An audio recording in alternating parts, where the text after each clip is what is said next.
Hi everyone, this is Sean. This is going to be what I hope is a quick tutorial on how to make a Bitmoji Google Classroom. First, I just want to show you a few examples. So what a Bitmoji Google Classroom really is it's really a hyperdoc where you're using Bitmojis. So I like to use Google Slides. It's much more functional than, say, Google Docs. Google Slides you can do a lot with. So this is an app I actually made for parents where I changed the page setup so that this will fit nicely on an iPhone or an Android phone screen. And each one of these images, sorry, that's my phone. And each one of these is a hyperlink that will take you to another slide in this presentation. And you'll notice if I click anywhere else, it doesn't move the slideshow. I just click here, and it'll take me to the screen, which I have yet to do. This will be my weekly newsletter. There's my Bitmoji. I'll click homepage to come back. If parents want to find out about the 5th grade curriculum, they can. No Bitmoji there. Google technology tutorials that I'm putting together for kids and parents. There's a Bitmoji. All right, so this is just one example. Not all the links have to take the user to another slide in the presentation. It could take them to a third-party website, such as tools and links here. Each one of these will take the student or the parent outside of this slideshow. And you just have to, if you do something like that, you'll just have to show the parents and the students how to get back to the main page by going up top and going back to the correct tab. But anyway, here's one example. Another example, and this is what I'm going to walk you through, is something that looks more like this. This is something I'm going to share with my students during a narrative reading and writing unit. So this is many of the mentor texts I'll use so that students can refer back to them whenever they need to. I want them to have access to it. And rather than list all of these one after another in Google Classroom, which would take up a lot of space, putting them all in this one file saves a ton of space in Google Classroom, and then this way all I have to do is post this one Google slideshow right to Google Classroom, which I'll show you how to do at the end. So first I'm going to put it in present mode. Quick tip, before you share Google Slides with students, one thing you could do is make sure you click the share button and make sure it says here, anyone on the internet with this link can view. And once you, want to change that. Once I do that, up at top in the address bar, if I take everything after the backslash, edit, and everything thereafter, and I change that to preview, $RM equals minimal. It's a weird ending, I know, but if you get used to that, it's a nice view. It takes up the whole bottom portion of the screen, and you can still see your tabs and your address bar. So it's a little nicer to look at. But anyway, here's another example. So if you looked at my video on how to make an animated GIF Google Classroom Bitmoji banner, a lot of the steps are similar. The only difference right from the get-go is the dimensions of the page. So for Google Classroom banner, the page dimensions are 1600 by 400 pixels. For something you're sharing with the students, I'll go over this, but you want to pick a better aspect ratio. It's easier for them to read, most likely like at 16:9. But anyway, so on this, I made one screen. This is my first slide. I added my Bitmoji. I put in the wall and floor background. I put in a plant. I put in bookshelves, some windows. And then each one of these books, this is nothing but I did a screenshot of a book, shrank them down so they're nice and small. When I click on them, it takes them to another slide in the presentation where I have a YouTube video of me reading the book aloud. So students that need access to the book read to them, they have it. Just to show you an example here. Saturday's and tea cakes. And then if they want to read it themselves, if they click on this image, this is what I mean about taking the students outside of this slideshow. This opens up a new Google slideshow, which is the book of me reading aloud. So that gives them that option. And then on each page, I have this text box hyperlinked back to the main slide. They click return to library and they're back. Okay, so I'm going to kind of show some of the main steps of starting to get this set up, just so you can kind of see how this should look. So the first thing you want to do is I'm going to go into the folder. I'm going to save this. I'm going to click New, Google Slide, let that open up. First thing I'm going to do is rename my presentation because I tend to forget that, and that causes me problems later on. So on the upper left, I'll just click on Title Presentation, and I'll call this Google Classroom. Actually, I'm going to call it Bitmoji, Google Classroom, Narrative Unit. Because I'll probably have one for my informational unit, another one for my argumentative unit, and so on and so forth. Okay. So first thing I'm going to do is click on the slide, get rid of it. I'm just going to click Delete. I'm going to go to File, Page Setup, and I'm going to change the layout. Now, if you watch the video for the setting up a Google Classroom banner, you saw that you could set all these different ways. You could do a standard 4:3 ratio, 16:9, 16:10, or you can even do a custom. You can adjust it by inches, centimeters, points I've never done, so don't ask me. You can do pixels if you know the pixel size. So for example, for the banner of a Google Classroom banner, that's the space, the dimensions you'd be working with. Okay. Now our students, I'm thinking about my students because that's who I'm sharing this with. They have the school Acer Chromebooks, which are 16:9 aspect ratio. So I'm going to choose that one. That'll fit nicely on the screen. They'll be able to see. It'll take up the whole screen. Okay. And that's that. And that's that. So I'm going to come up here next to the plus sign. I'm going to click the arrow, click blank, and now I'm starting from scratch. So the first thing I'm going to do is add a background. I'm going to click Choose Image and do a Google search. And I'm going to search wall and floor background transparent. In all my searches, I'm going to use transparent so that other images aren't, it just, if you don't do that, you get some bad images. It won't look good. All right, so I'm going to click that one, click Insert. If I like the way it looks, great, I'll use it. If not, I can just click Background again, choose Image, and I can always choose another one. Okay, totally up to you, what you want to do. I'm going to keep the one I have. Okay, so that's done. Now I'm going to insert some images. So I'm going to go to Insert Image, search the web. Now if you have images saved on your computer, you can certainly use them too. I don't, so I'm going to search for, let's see, I want a whiteboard in my room. And try to find one that'll work. Let me see how this one works. And I can just click and drag it right in there. Or I can click on it here and click Insert. This one looks like it'll work. Now, this is obviously way too large, and sometimes if I click a corner here and click and drag, sometimes the length and the width, they don't scale down with the same dimensions in mind, the same ratio. So I'm going to go to Format Options, and with size and rotation here, I'm going to make sure this is clicked. Lock aspect ratio, because then when I click and drag, it's going to keep the same scale with the length and the width, and it won't distort my picture, so that's important to do. Okay, so I'm going to get that to roughly the size I want. Say I want a whiteboard. All right, that's done. I want to add, say I want to add some text to it. I'll add a text box. Type in whatever you want.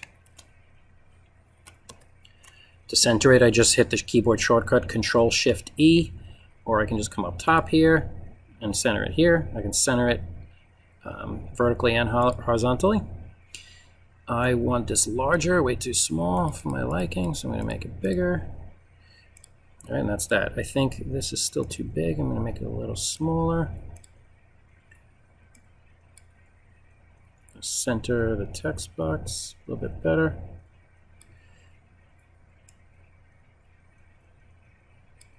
Okay, you get the idea. Okay, I'm going to insert, let's see, I want a sofa in here. Why not? So I'm going to look up sofa transparent. Let's see, this one looks nice. Get a nice leather one. Okay, now this has a lot of extra space, so one thing you want to do sometimes is crop the image. So I'm going to crop this. I'm going to be sure I'm not clicking on the blue handles, but the black ones. That's for cropping. The blue ones are for resizing. I don't want to do that. I just want to make sure that I don't have a lot of extra space so it doesn't interfere with other images. You get the idea. Do the best you can. Whoops. Let me undo that part. I clicked on the wrong handle. Okay, and then I click the crop image again. That's done.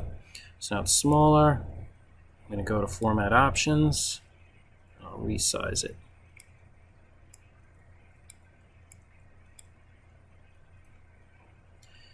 Okay.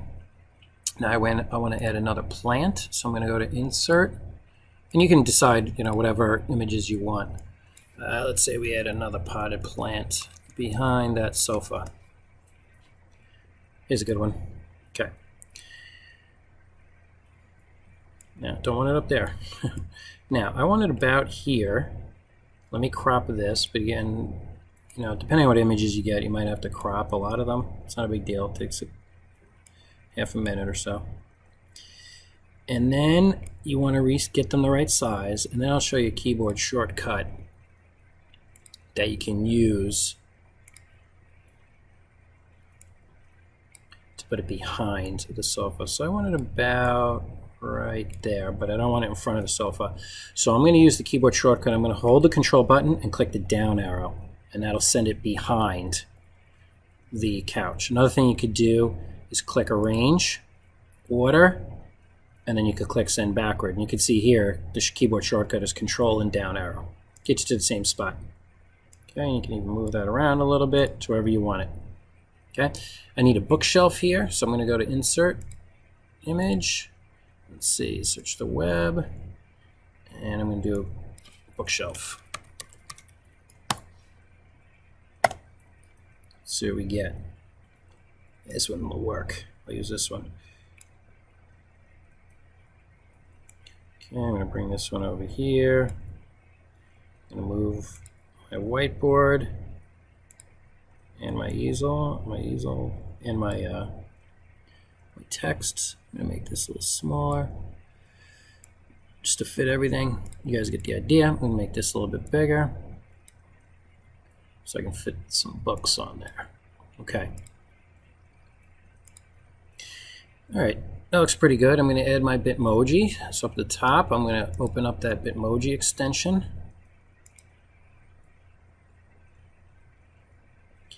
And let's see, I'll search reading, see what pops up.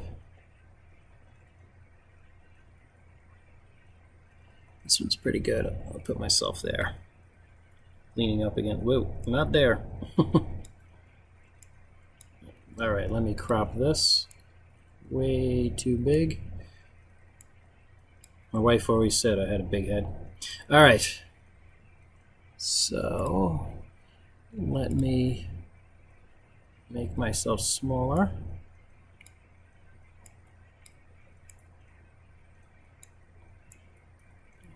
Move myself right about there. Maybe I'll put myself in front of, up against the couch instead.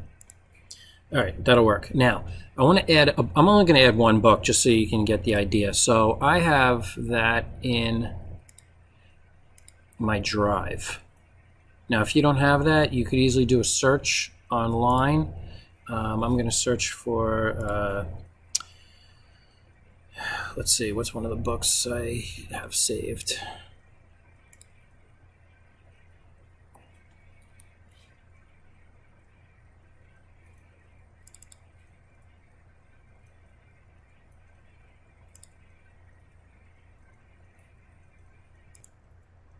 Okay, so goal. So I have some images goal. So who's the author of that one? Okay.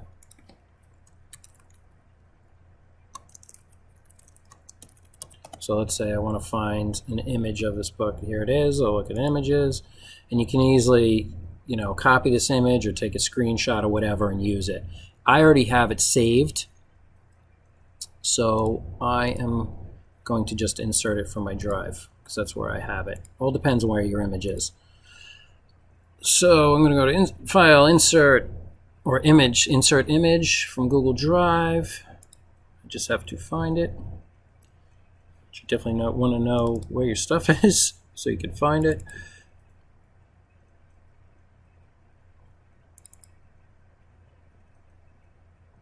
Okay, so let's say I'm going to use this one. see what I'm dealing with. Okay, that works. Okay, so I'm going to shrink this down.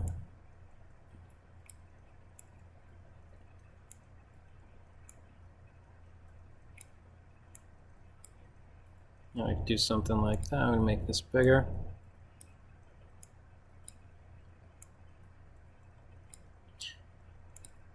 You could do something like that. You could rotate this by changing the angle here. You know, if you wanted to change the way it looked. Now that it's there, it's not hyperlinked to anything. So if I click present right now, you know, it looks all right, but this doesn't do anything. Just an image. So I want to get it so this is hyperlinked. Now to hyperlink this, a few different ways. I can click on the image and go to Insert, Link, where you can see here the shortcut is Control K.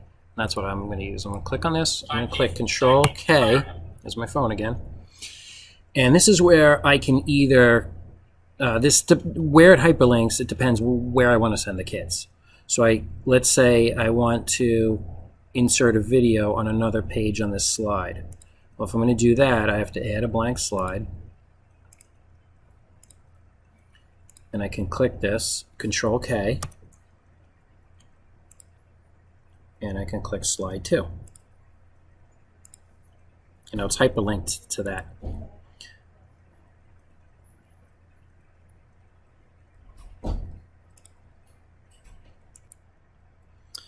Okay, sorry, I don't know where I left off because Mrs. Nielsen just knocked on my door and totally interrupted me. So I might be repeating myself. So when I click present, now when I click on this image, it's hyperlinked to that second slide. Now you can see right now I don't have anything on that slide. But this is where I can embed a video. So I have a video already saved on YouTube. Oh no, it's not on YouTube. I forgot. These videos I have in my drive. So let me find that. So these were already prepared. So you have to know what you're going to hyperlink to and include. So here it is right here. Okay. So now I know where it is. I'm going to insert video. It's in my Google Drive.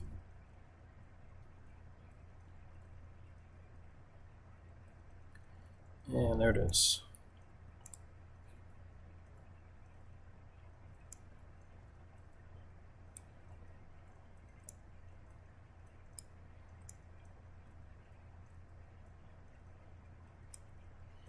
Yeah, I can add a Bitmoji to this too if I want to.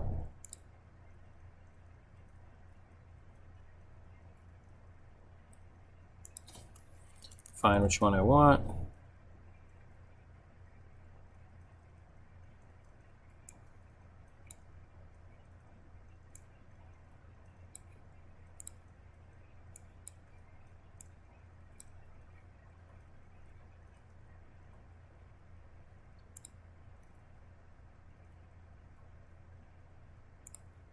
Oops, wrong one. Let's try that again. I meant to rotate horizontally. There we go. Make this smaller. Okay. So again, I didn't have to have this image hyperlinked to the second slide. I could have had it hyperlinked directly to the video in my drive, which would have opened up a new tab. Again, it's just how you want to organize it. There's no right or wrong. If you have it go to another slide, one thing you might want to include to help the kids is some kind of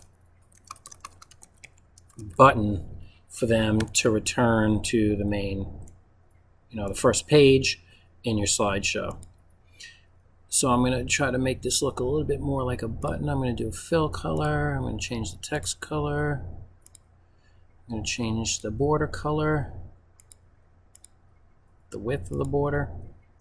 Okay, I'm going to click on this whole thing. I'm going to do Control K, and I'm going to hyperlink this to slide number 1.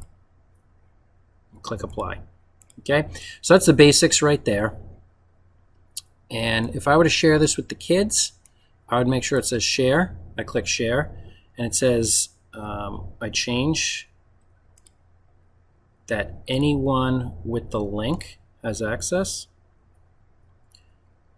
I'll click copy link. Done. Paste that there. And now with the ending, I'm going to get rid of everything after edit. That last slash, change it to preview, question mark RM equals minimal. I'm going to highlight all that and copy it. I'll click enter just so you can see what it looks like. Now you can see it works. Okay, and that's it in a nutshell. How you want to design things is really up to you.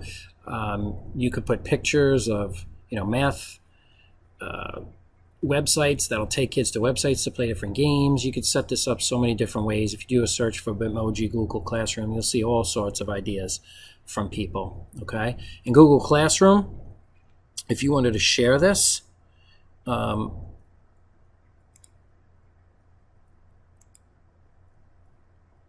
would share the link here.